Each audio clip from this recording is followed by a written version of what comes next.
Hey everyone, and welcome. Today we're going to talk about something that affects pretty much all of us. The hidden ways our everyday tech habits might be quietly reshaping our minds, and maybe not for the better. So, let me ask you something.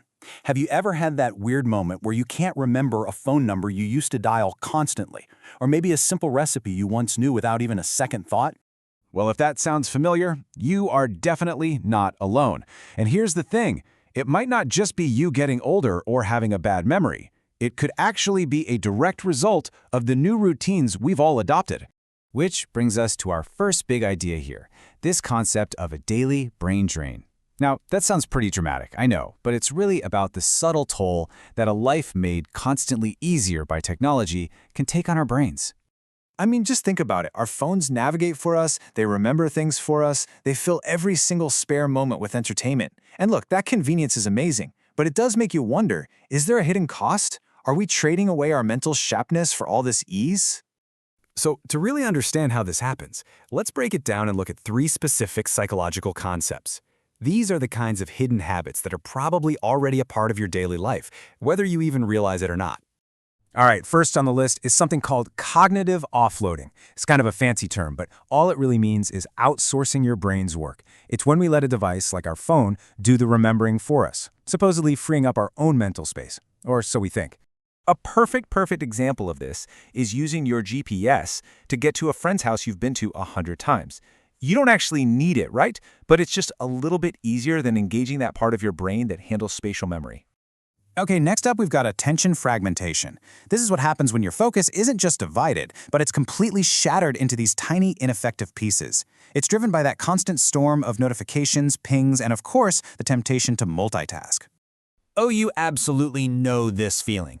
You're trying to watch a movie, but you're also scrolling through social media. Maybe you're answering a text at the same time. You feel like you're doing both, but you're not really engaged with either one of them. Your attention is fragmented.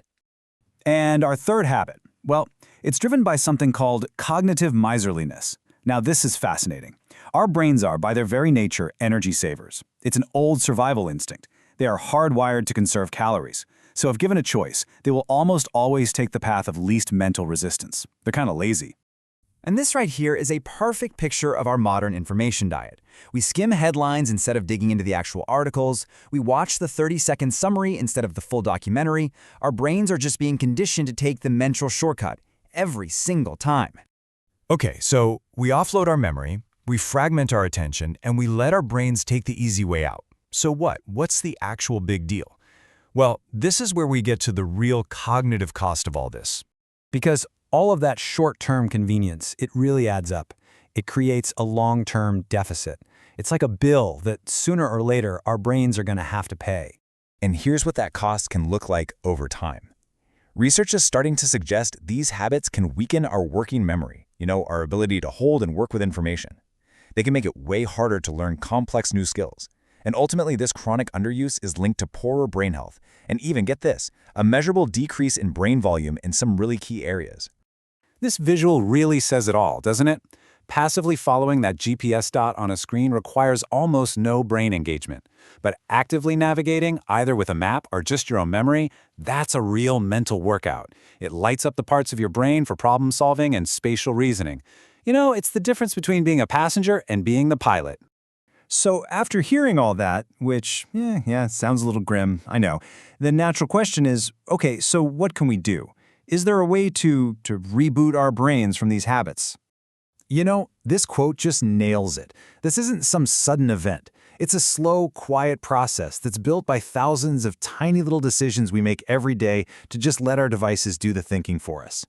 So the most important point here is that the answer isn't to go on some radical digital detox or throw your phone away. The most powerful first step you can take is simply awareness. Just noticing. Noticing when you're offloading, when your attention is splitting, and when you're letting your brain be a cognitive miser.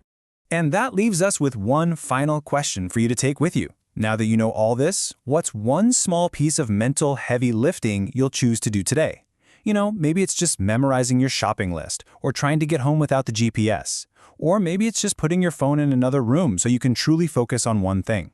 The choice, as always, is yours.